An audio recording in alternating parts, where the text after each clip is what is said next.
자, 미국 이야기 좀 하겠습니다. 미국에서 두 가지 일이 큰 게 있었습니다. 하나는요, 민주당의 지금 대선 경선이 본격적으로 시작됐는데 첫 경선을 아이오와주에서 합니다. 근데 미국의 민주당의 경선은요, 두 가지 종류가 있어요.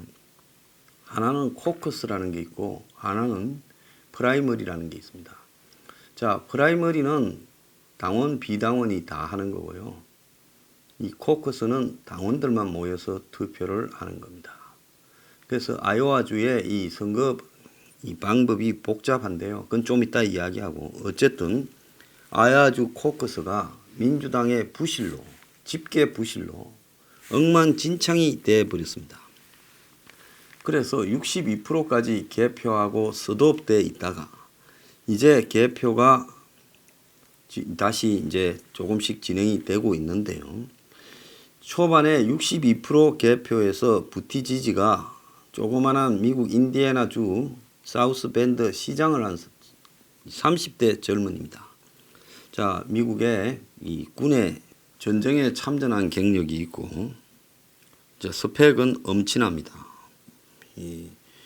미국의 이 중서부 인디애나 출신의 명문 하버드를 나왔고, 영국의 로저 장학금, 이 클린턴이 받았던 영국 그 옥스퍼드 장학금이지 않습니까? 그래서 옥스퍼드 대학에 유학을 했고, 그 다음에는 컨설팅 회사 맥킨지에 있어서 고액 연봉으로 일하다가 29살에 인구 10만 명의 사우스 벤드 시장에 당선되었는데, 아프간 말까지도 한대요. 그 아프간에 시장을 할 때 무급 휴직계를 내고 아프간전에 참전을 자원했습니다. 그래서 미국의 현직 대권 주자들 중에 유일하게 전쟁을 겪어본 사람이다. 이렇게 이야기가 되고 있는데, 이 사람이 또 하나 놀라운 거는 동성연애를 합니다. 남편이 남자입니다. 자기는 여자 역할이고요. 그걸 공개를 했는데, 그 동성연애 남편격인 인물이 이번에 선거에서 홍보나 모금에 큰 역할을 한 중학교 교사라고 알려지고 있는데, 이 사람이 좀 나이는 젊은데 연설을 오바마처럼 잘해서 백인 오바마라 불리고, 또 더 나아가서 지금 버니 샌더스와 엘리자베스 워런이 강경 좌파 경향을 갖고 있는데, 이 사람은 중도적인 견해를 갖고 있다는 거예요. 그래서 조 바이든과 이 사람의 견해가 일치한데, 조 바이든이 지금 지난번에 그 우크라이나 스캔들로 트럼프가 죽은 게 아니라, 트럼프는 오늘 탄핵에서 이제 완전히 자유로워졌습니다. 상원 표결에서 다 부결돼서 살아났어요. 트럼프가 죽은 게 아니라 바이든이 죽어버렸습니다. 그래서 지난 62% 개표에서 1등을 했어요. 71% 개표까지 하니까 그때까지도 샌더스의 1.6% 앞서고 있습니다. 3등이 워런이고요. 4등이 바이든이 되어버렸습니다. 그런데 이제 더 진행된 투표 86%까지 진행된 데 보면 지금 근소한 차로 1위를 하고 있습니다. 샌더스가 조금 좁혀서 1.3%로 뒤를 따르고 있어요. 그런데 이 민주당이 이번에 이 아이오와 코커스를 치르면서 개망신을 해버린 게, 투표의 결과가 아직도 완전히 3일 치러졌는데, 지금 3일이 지났는데 발표가 되지 않고 찔끔찔끔 발표가 되고 있는 지금 문제가 생겨서 민주당이 비난을 엄청 받고 있습니다. 그래서 아이오와 코커스가 제일 많이 하기 때문에 각 주의 프라이머리도 이 아이오와 코커스의 영향을 많이 받는다. 그런데 이 지금 부티지지가 나이가 지금 30대인데 이런 식으로 지금 주목을 받으면서, 샌더스는 70대 후반이잖아요. 샌더스하고 40살 차이가 나요. 78세입니다. 사회민주주의자 샌더스가 진보적인 좌측에 서 있다면 38세의 부티지지는 민주당에서도 온건파에 속하고 또 성소수자이고, 한편으로는 이 사람 이름이 부티지지라는 게 미국에서 흔한 이름이 아닙니다. 그래서 왜 이런 이름이냐? 지중해 몰타 출신이라는 거예요. 근데 이 사람이 5등 밖에 군소 후보로 맴돌다가 마침내 치고 올라왔습니다. 민주당의 지금 온건파들, 힐러리, 바이든 이런 유들을 지지하는 사람들은 샌더스나 워런은 위험해서 지금 민주당에서는 1등을 할 수 있을지 몰라도 본선에 가서 경쟁력이 없다. 그래서 민주당의 중도파를 뽑아야 된다. 이렇게까지 지금 이야기를 하는데 부티지지가 그 대안으로 이렇게 떠올랐는데 이 사람은 주로 정책 이슈에 집중을 했다고 합니다. 그런데 부티지지의 이런 약진은 바이든의 쇠퇴 때문에 이루어진 일이다. 이렇게 봐야 됩니다. 자, 또 다른 하나의 미국의 중요한 일은 트럼프가 상원에 이제 탄핵안이 최종적으로 부결이 됐습니다. 권력 남용으로 한 건, 의회 방해로 한 건, 2건으로 탄핵 지금 표결이 있었는데, 자, 뚜렷하게 당론으로 갈렸고, 민주당의 한때 대선 후보였던 롬니만 트럼프에 반대하고 야당의 표를 던졌다고 합니다. 그래서 트럼프가 면죄부를 받아서 탄핵 지금 굴레에서 벗어났다. 그래서 대선에서 집중할 거다 하는데 얼마 전에 있었던 공화당의 이 대선 1차전에서는 트럼프가 뭐 거의 98%좀 득표를 해버렸죠. 그래서 트럼프의 힘이 실렸다. 지금 이런 이야기가 나오고 있습니다. 자, 민주당은 매우 혼란스러운 양상이고 트럼프는 힘이 실렸다. 자, 그런데 대한민국 입장에서 봤을 때 트럼프의 힘이 실리는 것을 우리가 어떻게 해석해야 되나? 이 부분은 의문의 여지가 좀 있긴 합니다.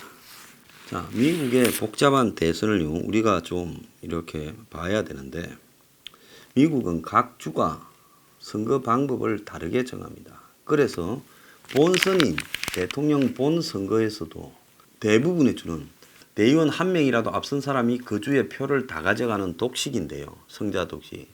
그런데 또 어떤 주 두 군데는 또 자기가 얻은 비율에 따라서 대의원 표를 나누어 주는 데도 있습니다. 그래서 이 주별로 연합국이기 때문에 규칙이 좀 다른데요. 코커스는 주로 당원들이 표를 던지는 거고 프라이머리는 당원하고 유권자가 다 후보 선출에 참여하는 겁니다. 그런데 이 코커스는 아이오와, 네바다, 노스다코다, 와이오밍 4개 주가 채택하고 있고요. 나머지 46개 주는 프라이머리로 한다는 겁니다. 그래서 아이오와 코커스에서 1위가 된 사람이 후보가 될 확률은 민주당은 70%다. 이렇게 이야기를 합니다. 자, 그래서 당원들이 모여서 이제 일정한 동네마다 있는 타운홀에 마을 회관에 모여서 지지 후보를 밝히고 그래서 팻말 뒤에 줄을 서거나 손을 들어서 이제 지지 후보를 갖다가 이렇게 표시하거나 아니면 이제 투표를 통해서 하는데 15% 룰이 있는데 1차에서 득표율이 15% 미만인 사람은 탈락하고 그러면 그 후보를 지지했다가 탈락된 사람은 15%가 안 돼서 어떻게 하느냐. 2차 투표에는 다른 사람을 투표하러 가야 된다는 겁니다. 그런데 프라이머리는 일반 당원이 아닌 일반 유권자도 가서 투표를 할 수 있다는 거예요. 그래서 이 프라이머리도 다 똑같은 프라이머리가 아니라 유권자라면 완전히 누구나 다 참여하는 오픈된 프라이머리가 있고 또 다른 당적을 공화당 당적을 보유한 유권자는 참석을 할 수 없는 그러니까 세미 오픈 반개방형이 있고요. 그리고 유권자는 참석할 수 있지만은 사전에 등록된 사람만 할 수 있는 이 폐쇄형 프라이머리까지 있다고 합니다. 각 주별로 이걸 방법이 다 다르다는 거예요. 그래서 이 주마다 경선이 끝나면 당내 대의원을 배분을 받는데 민주당은 득표율에 비례해서 각 후보에게 대의원을 배분하고 공화당은 성자 독식을 시켜주는 데도 있대요. 예선에서. 그러니까 민주당은 이번에 부티지지가 26%면 대의원을 26% 갖고 가고 샌더스는 25%를 가져가는 이런 방식이 되겠죠. 아이오와주가 코커스 방식이 아니라 프라이머리를 하고 싶어도 제일 먼저 한다라는 것을 갖다가 이렇게 선전 효과를 노리려고 이 코커스를 이렇게 하고 있다는 겁니다. 그래서 오바마나 지미 카터 같은 무명들도 여기서 1위를 하면서 대선에서 지금 승리했다는 거예요. 그러면 왜 여기서 이변이 일어나는가? 자, 그것은 이 아이오와의 여론이 미국의 여론을 결정짓는 그런 좀 성향이 있다는 거예요. 한국에도 보면 지역성이 거의 없이 전국 평균과 비슷한 데가 있지요. 그런 데가 이제 경기도 안양 같은 데가 옛날에 꼽히기도 했습니다. 아이오와가 미국의 진짜 여론에 상당히 가깝다는 겁니다. 자, 유권자들이 TV를 통해서가 아니라 실제 만나기를 원하는데 여기 가면 대선 후보들이 다 와가 일일이 악수도 하고 이러는 거예요. 그래서 이 코커스가 지금 불뿌리 민주주의의 전형이다라는 건데 아이오와는 그럼 왜 첫 코커스를 이렇게 개최하게 됐냐? 아이오와주는 미국에서 인구가 적고 백인 비율이 90%가량 된다는 겁니다. 자, 그래서 어떻게 보면 백인이 90%이기 때문에 흑인이나 히스패닉이 많은 미국의 여론이 왜곡된다라는 이야기도 있어서 여기서 첫 투표를 해서는 안 된다라는 이야기도 있어서 다른 주들이 이 첫 후보 선출을 하겠다 이렇게 지망을 하기도 했는데요. 그런데 주요 후보들이 다 루이지애나나 지방 다른 밑에 지방들이 이걸 하겠다 하니까 보이콧하고 아이오와를 선택해서 아이오와 주의 법으로 다른 주보다 8일 앞서서 이 코커스를 열도록 했다고 합니다. 자, 그래서 이 인구 300만 되는 주도가 디모인이라는 아이오와가 주로 미국의 주류 백인들 청의 의사를 대변한다는 거죠. 아이오와주가 아주 못 사는 주도 아니고 또 농업이나 공업이 조금씩은 뒤섞여 있고 이런 부분이기 때문에 일상적인 미국의 지방 이런 쪽을 대변하는 쪽이라고 볼 수 있어요. 그래서 이 아이오와주에서 지금 부티지지가 열풍을 일으킨 것은 미국의 백인들이 지금 20, 30대가 열렬하게 지지하는 거의 락스타 같은 샌더스 요즘 약간 꺾이긴 했지만은 워런도 지금 18%로 3등을 다니고 있으니까 만만치 않습니다. 어쨌든 제가 전에 이야기한 것처럼 워런이 조금만 자기 주장을 부드럽게 했으면 샌더스가 워런보다 나이가 훨씬 많기 때문에 또 워런이 샌더스보다는 좀 똑똑해요. 근데 샌더스는 지난해 힐러리하고 지난번 대선에서 붙으면서 지지 기반을 확고하게 좀 굳혀 있어요. 20대 30대에 막 열렬하게 굳히고 있는데 워런은 샌더스보다 좀 지지 기반이 덜하고 또 본인이 자신의 말을 좀 통제하는 능력이 조금 떨어진 것 같아요. 대중성이 약간은 결여됐다라고도 보입니다. 그러니까 한때 워런이 제가 한때 전망을 했죠. 1위가 되는 거 아니냐.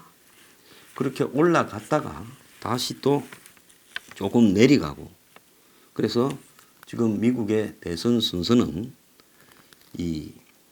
이번에 아이오와 코커스에서는 부티지지, 샌더스, 워런 순서고 바이든이 이제 쳐졌는데 바이든은 제가 봐서 얼마 가지 않고 대선 경선을 포기하게 될 것이다. 그래서 우크라이나 스캔들에 트럼프는 오히려 탄핵을 당해서 투표로서 면죄부를 받았는데 유탄을 맞아버린 게 지금 바이든이다. 이렇게 봐야 될 겁니다. 그래서 미국 민주당이 지금 민주당의 젊은 층이나 서민층은 굉장히 사민주의를 선호하는 쪽으로 굳어져 가고 있고 또 민주당의 주류층이나 상류층들은 이 중도 온건적인 민주당 후보를 원하고 이런 부분이 지금 민주당 안에 혼재가 되어버렸어요. 미국에 진보 정당이 있지만 그 뭐 거의 무의미하고 따로 제대로 없고 양당 체제다 보니까 민주당이 중도 우파부터 좌파를 다 포괄하기에 스펙트럼이 너무 넓어져서 중도 좌파부터 이제 완전 극좌까지는 샌더스하고 워런이 장악해 갖고 있는 겁니다. 그러니까 민주당의 나머지 반을 가지고 지금 부티지지가 이번에 떠올란 거예요. 그러니까 워런하고 샌더스의 두려움을 느끼는 쪽에서 지금 부티지지를 선택했는데 묘한 것은 부티지지하고 바이든하고의 표를 합친 것과 샌더스하고 워런의 표를 합친 부분이 비슷한데 이 샌더스하고 워런하고 합친 게 조금 더 많아요. 1, 2%. 그러니까 민주당이 이미 좌파에 장악돼서 좌파 숫자가 조금 더 많다라는 겁니다. 앞으로 밑에 군소 후보들이 죽으면 이제 또 그 군소들 표가 중도 쪽에 좀 올라올지 모르겠는데요. 만약에 워런하고 샌더스가 둘이 단일화를 할 거다. 저는 옛날부터 그 이야기를 했잖아요. 언젠가는 단일화 될 수 있다. 중간에 뛰다가요. 그때는 그럼 어떻게 될 거냐. 그래서 어쩌다가 미국 민주당이 저렇게 좌파, 사민주의와 사회주의화 됐냐. 이걸로 봤을 때는 저게 오늘날 트럼프가 미국 공화당에 온건한 사람, 온건 공화당, 그리고 극우 공화당이 있는데 그야말로 트럼프가 미국 공화당의 우파를 장악해서 대통령이 됐잖아요. 그 미국 민주당도 마찬가지로 극좌를 장악해서 지금 대통령이 되려는 유력한 후보가 지금 3등 안에 둘이가 들어있어요. 그러니까 미국 정치가 중간이 거의 무력화돼 버리고 극단으로 가는데 그 가장 중요한 핵심은 그 중간 온건파라는 사람들이 힐러리라든지 롬니라든지 이런 정치인들이 기득권의 이익을 위해서 봉사한다. 미국의 기성 중도 좌우파에 의해서 끌어져 오던 공화당 민주당이 사실상으로 기득권을 위해서 일을 한다라는 이런 비판 속에서 대중하고 멀어져 버리면서 트럼프 같은 이단화나 엘리자베스 워런이나 샌더스 같은 이단화가 공화당과 민주당의 좌우 극단을 장악해 버린 겁니다. 이거는 앞으로 세계 경제가 점점 어려워져 가고 또 세계가 전부 포퓰리즘에 지금 양극화라든지 저소득층의 증가 등으로 또 이민 이런 문제 때문에 갈등이 심화되는 속에 경제 불황이 낳은 일종의 특징으로 갈수록 더 심화되어 갈 거예요. 그래서 어느 경우에는 미국이 극우 후보냐 극좌 후보냐의 대결로 가는데 사실 또 이 둘이가 따지고 보면 포퓰리즘 측면에서 한 70%는 비슷해요. 그러니까 미국도 이미 정치가 굉장히 극단적인 포퓰리스트들한테 장악되어 있고 기성의 미국 정치가 엄청난 미국이라는 기득권 사회, 그 기득권 커넥션에 대한 과감한 저항에 부딪히고 있다. 이번에 워런이 한때 앞서가다가 집중타를 맞아서 주춤해진 이유 중에 하나가 미국의 IT 기업들이 IT세를 미기겠다고 이 워런이 작정을 하고 구글세 같은 부분에서 세게 미기겠다 하니 그 사람들이 지금 대부분 이 실리콘밸리 쪽에서 돈을 많이 벌어가 미국 민주당의 돈줄들인데 그들이 워런한테 다 등을 돌리면서 워런이 좀 주춤해졌어요. 자, 그래서 지금 미국 사회도 양극화, 경제 불황 속에서 극단적인 파퓰리즘으로 가고 있다. 이걸 갖다 제가 강조하고 싶은 겁니다.